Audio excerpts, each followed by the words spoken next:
You know, we are on the clean side of this storm, or the dry side, but we are still seeing some local impacts. So we'll get into all that in just a few minutes, but we want to bring in a friend, Miss Brandy Campbell, who is live in Baton Rouge this morning. Brandy, you have moved since we last spoke a little bit earlier. How are things looking out there right now? Well, things haven't progressed too much since we spoke with you guys earlier in terms of the weather worsening in our area. If anything, we are actually getting some rainfall, but it's very light, so you guys probably can't see it on camera. Let's go ahead and take a look, though, at what you can see behind me. We are just next to the Mississippi River. You can see the bridge overhead, and at this point, we still have a lot of people on the roads. I'm seeing a lot of utility trucks crossing over. They're likely mutual aid coming in town to help out, but even you know, people out working, a lot of 18-wheelers still out and about. So hopefully these folks will eventually get off the roads once this storm does really close in on this area. But just downtown, we can also see a view of this area as well. Not a ton of activity just locally here in this area. And again, we're not seeing any of the major impacts in terms of wind. The trees aren't really moving at this point. And again, thankfully the rain not too heavy, but we know we are forecasted to be on the northwestern side of the eye of Francine. So we are expecting to see a lot of heavy rainfall, and we could get wind gusts up to 70 miles per hour. Now, Baton Rouge Mayor President Sharon Weston-Brown signed a parish-wide emergency declaration ahead of Francine to allow them to free up some resources. So they did allow residents to get sandbags yesterday. They opened 2 shelters, and they've done prep on the city's end, so assessing their waterways and even clearing storm drains and basins. And they're also prepared to remove any fallen trees. She just stated that her biggest concern is safety for her residents, but she's also saying that the city is prepared. Schools, of course, are also closed down for today and tomorrow. One school that's kind of doing things differently is LSU. They do have school virtually, so students, they'll still be put to work. On the other hand, folks at home, they're still getting prepared. I did call some of the hardware stores to see how are things looking when it comes to residents trying to prepare, trying to get their flashlights or maybe their NOAA radios just to make sure you're ready if the power goes out. I heard they are busy, unfortunately, and of course, some of them are closing down earlier. I called one, they said they just closed down, but they were selling out of things like generators and such, but said some people were coming by today buying grills and propane tanks, just pretty much preparing for the power to go out. Guys? Brandy, thanks for that report. I was going to ask you, did you hear from anybody, because you know the forecast track always shifts a little bit to the left or to the right, and I know maybe a couple of days ago maybe it didn't look like Baton Rouge was going to be as close to the center of circulation, and now the newest advisory basically shows the the center moving like right over the city. So I wonder if folks are maybe caught off guard a little bit by that. I don't know if they're caught off guard. I feel like a lot of people are actually just adjusting for the changes that are happening in terms of the gas stations being sold out, because folks are realizing we need to take this seriously and getting things like water, so shelves are being cleared. So I think it's more of an adjustment happening here. And I have had some friends tell me they've heard of some people evacuating out of town too, just going off of the impacts that we are expecting. But yeah, it is pretty amazing to see that track just slowly shifting east, and now we're going to be on the west side of the eye. And Brandy, I heard you say earlier that you're actually from Louisiana, that you have family here. You know, what is your family doing to stay safe? I bet you're in very close contact with them. Of course. Yeah, I just got off the phone with my mom not too long ago. I'm from New Orleans. I have a lot of family in that town, and also north of New Orleans in Slidell, and most of my family, they are staying home and they're just gonna ride out the storm. And my parents, they have a generator, they're ready. My grandma said she has her light, her little canteen thing to have some light if the power goes out, but they're just hoping power doesn't go out. And even my boyfriend's family, they're a little older, so they decided to actually get out of town. So it's a mix of how people are reacting to this storm. Yeah, and power's a big thing. Obviously, we know with Beryl that folks here in Houston lost power for a week plus. So hopefully we can keep things at bay for everybody in Louisiana. But hopefully that your family's staying safe, and glad you got to give them a little shout out this morning. I bet you they are constantly texting Brandy, constantly wanting updates on where it's going. All right. Well, hey, all the best. All the best to your family down there in Southeast Louisiana. Thank you. So from that live report, so, we mentioned, yes, huge impact in Louisiana, some impact here. Not that huge of a deal, but we are experiencing a little bit of it. Yeah, I mean, being on the west side of the storm, no, we're not getting super direct impacts, but those outer rain bands, we have to remember this is still a tropical system, and with those big old raindrops. That means if one does set up overhead, probably could be seeing a lot of rain. Really no severe threat for us. It's always the east side of the storm is where we could be seeing that tornado risk. But hey, we're way far west, so really not something we're looking at. But the coast. The coastline, yes. So we've had big waves along our coastline. One of the areas that's right in the path, our Shelby Rose made her way from Lafayette down the road to Morgan City, Louisiana, which is also sort of right in the path of where this storm is expected to make landfall, and an area with a big threat for flooding. So I think we do have Shelby that we want to check in with down there right on Vermilion Bay in the path of what could be a nasty area of storm surge. Hey, yes, good. I guess, is it afternoon now? I've lost track of time. It's been such a long morning. But so yeah, we just got to Morgan City about 20 minutes ago. Been driving around, kind of checking out the area. As we were driving down here, actually, Mike and Allison, the only cars that were coming down 90 into Morgan City were news vehicles, as well as the Louisiana National Guard. We saw so many trucks with water rescue boats coming into this area. I mean, you could just see all the businesses right here that have been boarded up. We see so many sandbags all over the area. But the reason why these businesses have sandbags and they're boarded up, because right over here, we're going to get in the rain, so put my hood up. This is the lower Atchafalaya River. So this feeds into the Gulf of Mexico. This right here is an entire flood wall. I mean, look at how absolutely massive it is. We're trying to, Ed, stay right there to kind of give you guys a look.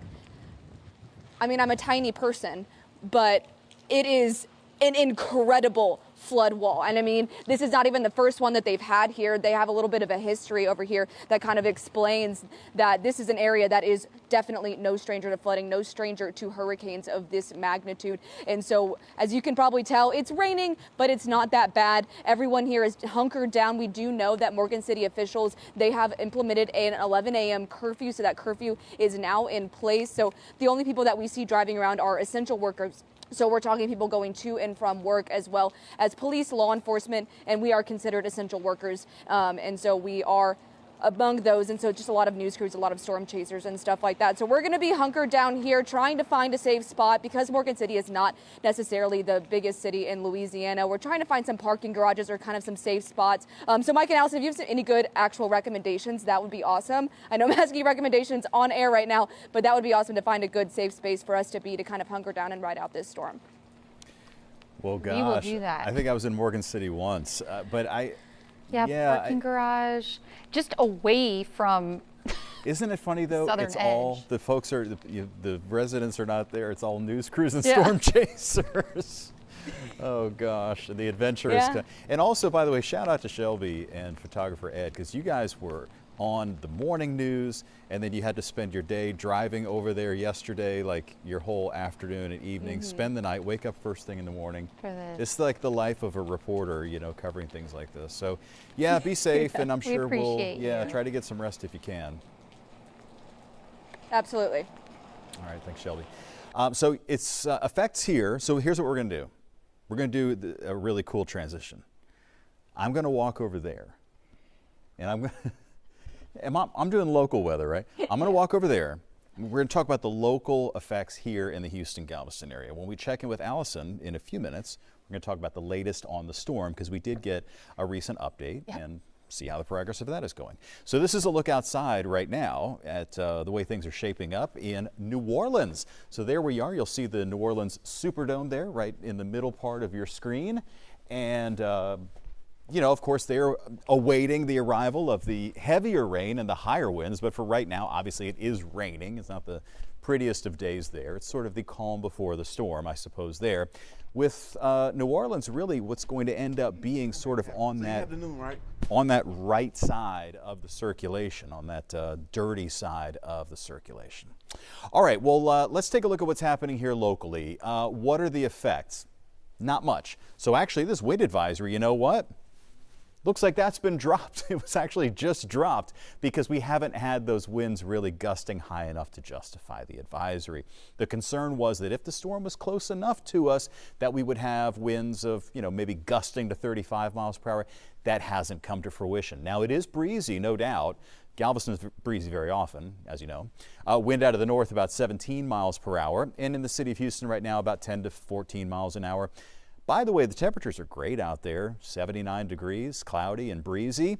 We still do have a coastal flood warning that's in effect. Now, earlier this morning, Denise Middleton was here, Jamaica Beach, where there was some water that was from the storm surge that had come up and was underneath, you know, the homes that are up on stilts and actually blocked the roadway, or at least was covering part of the roadway.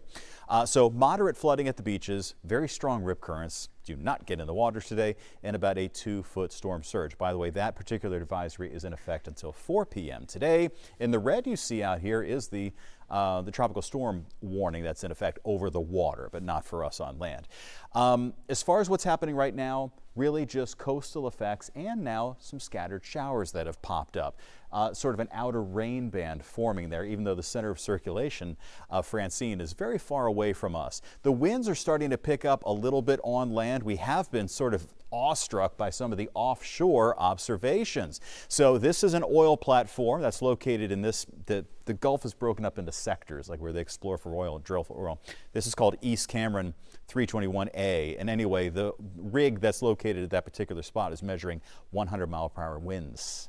Now that is well above the surface, you know, because these are tall things. That's about at an elevation of about 100 feet, I think, maybe a little higher than that. But still, 100-mile-per-hour winds. I mean, this thing means business. And then elsewhere on the side of the circulation that's headed toward places like Houma and Thibodaux and New Orleans and Slidell, 55 miles an hour, 64 miles an hour. New Orleans is up to about 31 miles per hour. So that's one risk, is the wind. Second risk will be storm surge, which we talked about, and then also heavy rain. This is the excessive rainfall threat. What about us? We are not in the area of the excessive rainfall threat. Although, as Allison mentioned a couple minutes ago, yeah, we could have some downpours. I mean, when you get into these tropical kind of environments, you can get those big fat raindrops and some heavy downpours. Just for example, you know, we have one ongoing right now in northern Liberty County. But really across the rest of the area, it is sort of light rain and drizzle, which, by the way, also is holding the temperatures down, which I think a lot of you probably like. So we have some light rain crossing the Brazos River down there around Greatwood in the Sugar Land area. And then farther off here into northeastern Harris County, we have some showers coming down right along the East Tex Freeway. So if you're around the East End or downtown Houston, it's just getting ready to move on in. So here's our outlook for the day today. It will be windy at times along the coastline, breezy with some scattered storms. Notice here how the Futurecast does show some of those hit and miss showers and storms for the day. And then, of course, we will, you know, closely monitor and hope for the best for our friends over there in Louisiana and Mississippi, by the way. The effects of Francine here today will be just coastal. As far as what's happening inland, high temperature, we might not even hit 85. 85 is being a little bit optimistic, but I think we're probably looking at around that area of, you know, temperatures like low to mid 80s, a little bit breezy, a 50% rain chance. Once we get past today, most likely the sunshine is going to come back and it's actually going to get pretty hot, with low 90s each afternoon here, taking us through the weekend and early next week. All right, for the specifics of Hurricane Francine, let's check in over in the Weather Center with Allison. Hey, Mike. Well, just want to let you know, I was actually just Googling spots for Shelby to go be safe at. So we've texted her and let her know, because we want to make sure that she's going to be riding out this storm in a very safe fashion. Now, I want to take you out to just how many miles the center of the storm is, or really the leading eye wall is, from coastal Louisiana. And you guys, I've been showing this throughout the morning, and we are now about 70 miles away. Now, I will say it's going to be the point that is most in the Gulf, if that makes sense. So we're not talking something inland like New Iberia, but you can see about 70 miles away, meaning a few things. There's not a ton of real estate left for Francine to really pick up any more steam to strengthen. Now, it's still definitely a possibility. Right now, we're looking at 90-mile-per-hour sustained winds. You can see an advisory came out at 11. So the thing is, as storms get closer to making landfall, they do hourly updates because they want everybody to know along the coast, hey, this has happened. Maybe it shifted a little bit, whatever the deal is. But everything looks pretty similar to the 10 o'clock advisory. So things showing that likely going to be a Category 1 at landfall, moving right over Baton Rouge. We just talked to Brandy Campbell, who is live there, and is going to be riding this storm out. And the thing is, it's going to decrease pretty quickly as it moves inland tomorrow morning. Tropical storm over Mississippi and then making its way north, passing Memphis as a tropical depression, if not a remnant low. But it's really going to be several things that we're watching out for along coastal Louisiana. Storm surge, which could be as high as 5 to 10 feet. But also the bands of heavy rain. So not only is it water that's being pushed on shore, but it's also water that's going to be falling from the sky thanks to the inland turn that it will be making. So right along the coast and all the way up to Baton Rouge and even portions of Mississippi here, they could be seeing upwards of 5 to 10 inches of rain. I know some models were showing potentially maybe a foot in total. New Orleans is going to be right on the outer edge of that. And then again, the further west you go, Lake Charles, and then even out toward us here in Southeast Texas, not much in the way of really any accumulation. And like we've been talking about, we really don't have that much rain even overhead now, and likely it's just going to be isolated in nature. But I do want to talk about the wave heights because, yes, the center of the storm is still well to our east, but you got to think of a bowling ball and a bathtub. When it slams down, it's going to create a ripple effect. So we're going to be on the western edge of that, yes, but our waves are going to be really high. It's not until it actually makes landfall and sometime late tonight, early tomorrow, that our waves will completely be decreasing. We'll be seeing maybe a lingering effect even out to the panhandle of Florida throughout the morning tomorrow. Now, I quickly just want to leave you with another update of the tropics. Tropical Depression 7 has formed in the eastern Atlantic. So this is just right off the coast of Africa. And the thing is, it's likely going to be staying at that tropical storm strength through the weekend. This is something obviously we'll be watching, but at least from this latest track, it looks like it's going to be taking maybe a bit more of that northerly curve. Again, still so many days out, but just want to let you know that we are still watching. And like Mike alluded to maybe a little bit earlier, I believe it was in the after show, we were talking with the National Hurricane Center, and you know, as of the peak of the hurricane season was yesterday, so we've had 6 named storms. This likely could be maybe a heavy back end of the season, meaning, you know, that second half, which we are on day 1 of that, could be seeing a bit more activity. So stick with us. We'll have the latest, and we'll be back with our sweet anchor, Melissa Wilson, coming up just after the break. It's Forecasting with Friends. We brought in another friend, Melissa Wilson. Oh, well, I hope you're all able to take a break and take a little breath because you've been so busy trying to figure out what's going on, figure out the path of the storm. We dodged it, Yeah, this one, but big sigh of relief, but you just feel so bad for everybody who's having to deal with it. 'Cause we know too well, don't we, Yes. what that feels like? Yep. And our hearts, it just hurts to think about what they're having to deal with. do you know, well, this actually just occurred to me. So this is the 6th named storm of the year. 5 had made landfall on the Gulf Coast. This is the 3rd hurricane landfall on the Gulf Coast. So we had one hit Texas, one hit Florida, and then the other one's going to hit Louisiana. It's not what we want to be a magnet for. No. Seriously, Somebody I know. unseal the magnet, toss it in the Gulf, and make it go away. I know. Yeah, I mean, the waters are just so warm. It just seems like everything is ripe here. But yeah, you look at seasons past, and there's a lot that kind of just miss Florida and go out, but that really hasn't been the case. But the fact that we are only now on what is Tropical Depression 7, Yeah, they but had 7. 7 storms. Yeah. And it's the day after the peak of the hurricane season. Yeah. And remember the predictions were for like 20 storms, 23 storms, 25 storms.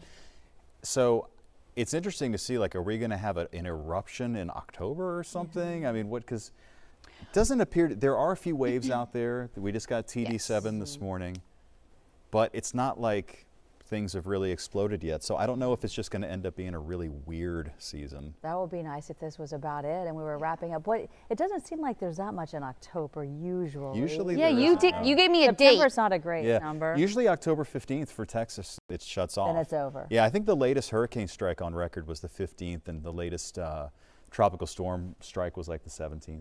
Now, yeah, things change. Yeah. There's always some crazy thing that can happen. course. But in general, once you start getting The front. fronts water and cools the water down. starts to cool down and the wind, the steering currents start to shift, then it sort of shuts off the season. So we just have to hold on for about another month. It's like, please, like cold 5 front. weeks. Is that about how long it takes for the ocean to actually cool off? Is more October? Because I mean, I know you can't compare obviously a tiny pool to that. Yeah. But my pool's 8 degrees cooler right now than it was that's 2 weeks ago. crazy. I can't believe it could. It's small, I know, but I can't believe that body of water could cool that much because it hasn't been that cool really. I know we've had a know. lot of rain, but the Rain- ocean takes about a month. Yeah, rain will cool. Just like, but you know how like after it rains, the pool gets cold?